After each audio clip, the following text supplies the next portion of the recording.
ओम श्री गणेशाय नमः। संकष्टी गणेश चतुर्थी व्रत प्रत्येक मास के कृष्ण पक्ष की चतुर्थी को किया जाता है और वैशाख मास के कृष्ण पक्ष की चतुर्थी को किया जाने वाला व्रत वैशाख संकष्टी गणेश चतुर्थी व्रत कहलाता है। भविष्य पुराण में कहा गया है कि जब मन संकटों से घिरा महसूस करे तो गणेश चतुर्थी का व्रत करे। इससे कष्ट दूर होते हैं और धर्म, अर्थ, मोक्ष, विद्या, धन व आरोग्य की प्राप्ति होती है। आइए संकष्टी व्रत की कथा को शुरू करते हैं। पौराणिक कथा अनुसार एक बार पार्वती जी ने गणेश जी से पूछा, वैशाख महीने के कृष्ण पक्ष की जो संकटा नामक चतुर्थी कही गई है, उस दिन किस गणेश का किस विधि से पूजन करना चाहिए और उस दिन भोजन में क्या ग्रहण करना चाहिए। गणेश जी ने उत्तर दिया, हे माता, वैशाख कृष्ण चतुर्थी के दिन व्रत करना चाहिए और उस दिन वक्रतुंड नामक गणेश की पूजा करके भोजन में कमलगट्टे का हलवा लेना चाहिए। हे जननी, द्वापर युग में राजा युधिष्ठिर ने इस प्रश्न को पूछा था और उसके उत्तर में भगवान कृष्ण ने कहा था, मैं उसे इतिहास का वर्णन करता हूँ, आप श्रद्धा युक्त होकर सुने। श्री कृष्ण बोले, हे राजा युधिष्ठिर, इस कल्याणदात्री चतुर्थी का जिसने व्रत किया और उसे जो फल प्राप्त हुआ, मैं उसे ही कह रहा हूँ। प्राचीन काल में एक रंती देव नामक प्रतापी राजा हुए। जिस प्रकार आग तृण समूहों को जला डालती है, उसी प्रकार वे अपने शत्रुओं के विनाशक थे। उनकी मित्रता याम, कुबेर, इंद्रादिक देवों से थी। उन्हीं के राज्य में धर्मकेतु नामक एक श्रेष्ठ ब्राह्मण रहते थे। उनकी 2 स्त्रियां थीं, एक का नाम सुशीला और दूसरी का नाम चंचला था।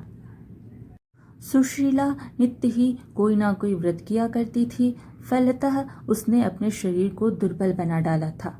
इसके विपरीत चंचला कभी भी कोई व्रत, उपवास आदि ना करके भर पेट भोजन करती थी। इधर सुशीला को सुंदर लक्षणों वाली एक कन्या हुई और उधर चंचला को पुत्र रत्न की प्राप्ति हुई। यह देखकर चंचला बारंबार सुशीला को ताना देने लगी, अरे सुशीला, तूने इतना व्रत उपवास करके शरीर को जर्जर बना डाला, फिर भी एक कृशकाय कन्या को जन्म दिया। मुझे देख, मैं कभी व्रतादि के चक्कर में ना पड़कर हष्ट पुष्ट बनी हुई हूँ और वैसे ही बालक को भी जन्म दिया है। अपनी सौत का व्यंग्य बाण सुशीला के हृदय में चुभने लगा। वह पतिव्रता विधिवत गणेश जी की उपासना करने लगी।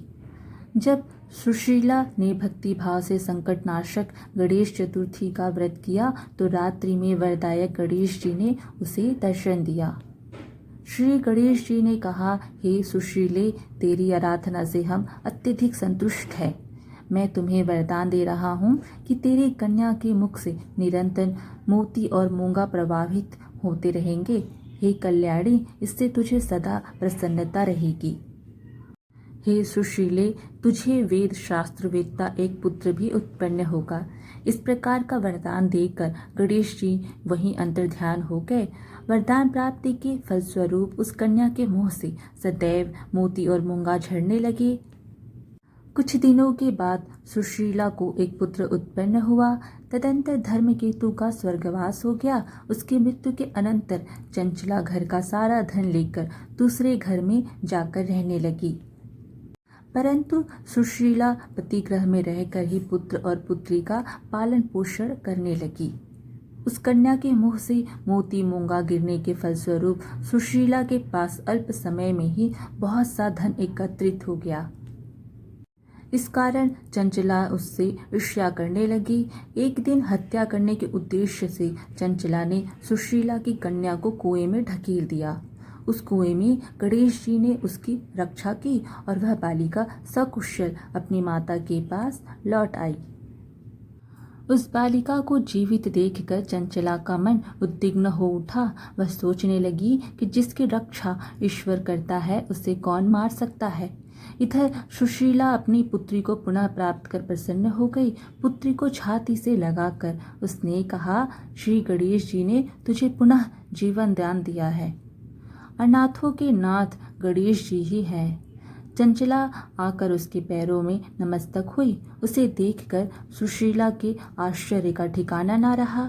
चंचला हाथ जोड़कर कहने लगी, हे बहन सुशीले, मैं बहुत ही पापिन और दुष्टा हूँ। आप मेरे अपराधों को क्षमा कीजिए। आप दयावती हैं। आपने दोनों कुलों का उद्धार कर दिया। जिसका रक्षक देवता होता है उसका मानव क्या बिगाड़ सकता है।